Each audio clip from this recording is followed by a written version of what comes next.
সামরিক বাহিনীকে জনমুখী করতে দায়বদ্ধ সরকার। দেশের স্বার্থে আগামীতে সিভিল প্রশাসনের সাথে একযোগে কাজ করবে সামরিক বাহিনী, বলেছেন প্রধানমন্ত্রীর প্রতিরক্ষা উপদেষ্টা ডক্টর AKM শামসুল ইসলাম। রাজধানীর ওসমানী স্মৃতি মিলনায়তনে জেলা প্রশাসক সম্মেলনে কথা বলেন তিনি। উপদেষ্টা জানান, আরও শক্তিশালী বাহিনী গঠনে সামরিক বাহিনীর নিয়োগ প্রক্রিয়ায় ডিসিদের সহযোগিতা চাওয়া হয়েছে। বিগত নির্বাচনে জেলা প্রশাসকরা সেনাবাহিনীর ভূমিকায় সন্তোষ প্রকাশ করেছেন।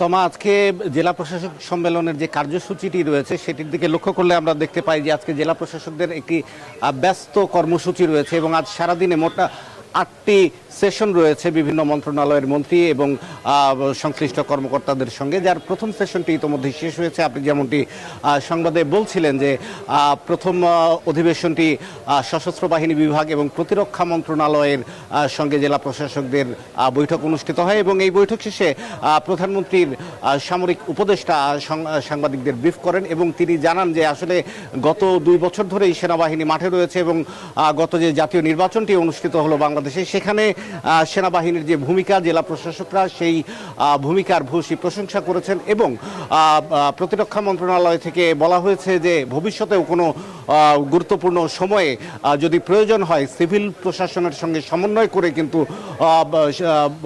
সামরিক বাহিনী মাঠে কাজ করতে পারে।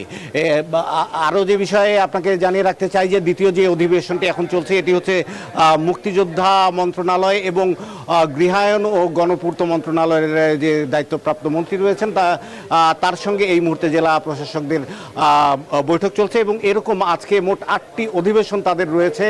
একে একে পররাষ্ট্র মন্ত্রণালয়, তথ্য প্রযুক্তি মন্ত্রণালয় এবং ভূমি মন্ত্রণালয়ের মন্ত্রীদের সঙ্গেও কিন্তু তারা ঘন্টায় ঘন্টায় এরকম বৈঠক করবেন এবং মাঠ প্রশাসনে তাদের কাজ করতে কি কি সহযোগিতা প্রয়োজন সেটি তারা কেন্দ্রকে জানাবেন এবং কেন্দ্র যে নির্দেশনা রয়েছে তা কিভাবে বাস্তবায়ন করা হয় সর্বোচ্চ প্রশাসন থেকে সেই নির্দেশনা এই সম্মেলনে ডিসিদের দেওয়া হয়ে থাকে। এছাড়াও আজ প্রধান বিচারপতির সঙ্গে জেলা প্রশাসকদের একটি সৌজন্য সাক্ষাৎকার রয়েছে। সেই সৌজন্য সাক্ষাতে জেলা প্রশাসকরা প্রধান বিচারপতির সঙ্গে মতবিনিময় করবেন এবং আইনের শাসন এবং ন্যায় বিচার যেন তৃণমূলে প্রতিষ্ঠা হয় সেক্ষেত্রে কি করণীয় সে বিষয়েও তাদের দিক নির্দেশনা দেবেন। তো এই ছিল আসলে আজকে আমার কাছে এখন পর্যন্ত সর্বশেষ খবরাখবর। তমা, জয়, ধন্যবাদ আপনাকে।